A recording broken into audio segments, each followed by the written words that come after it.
उशिरा इथे ढोल पथक होतं.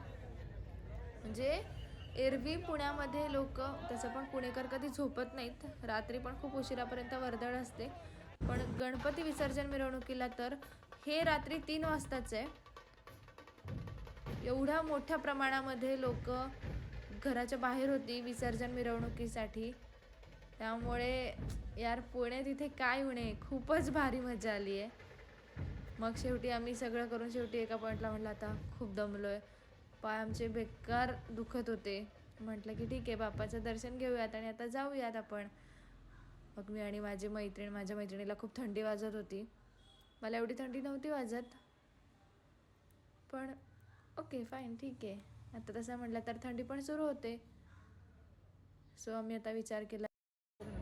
सो आम्हाला तर खूप मजा आली. तुम्हाला कसं वाटलं ते कमेंट करून नक्की सांगा. Bye bye, thank you so much, take care.